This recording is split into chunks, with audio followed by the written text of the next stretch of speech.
Welcome to our channel. Today we how to authorize SentinelOne account access with role-based permissions, detailed guide. To authorize SentinelOne account access with role-based permissions, start by logging into your SentinelOne console.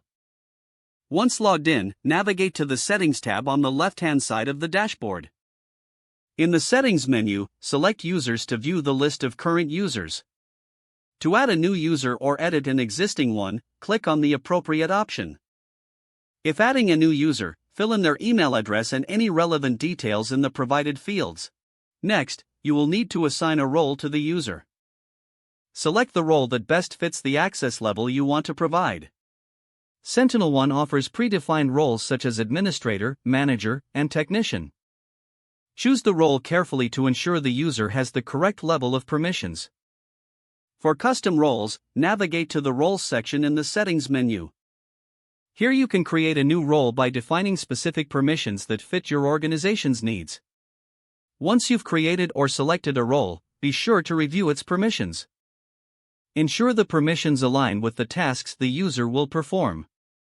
After finalizing the role assignment, save the changes. If editing an existing user, adjust their role as necessary and save the updates. Lastly, notify the new or updated user of their access and permissions. Check back periodically to review user roles and adjust as needed. If the page does not load, refresh the browser or try again in a private or incognito window. Make sure you are using the correct email address, then retype it carefully to avoid small typos.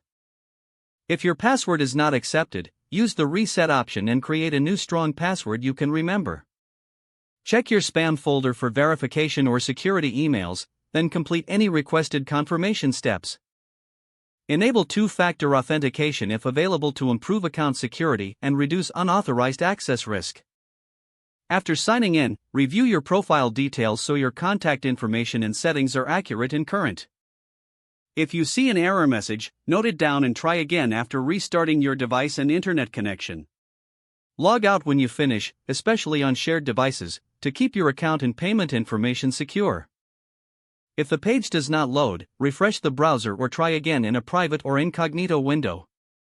Make sure you are using the correct email address, then retype it carefully to avoid small typos.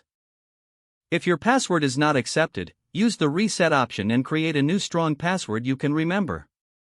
Don't forget to like this video and subscribe to our channel for more step-by-step tech guides.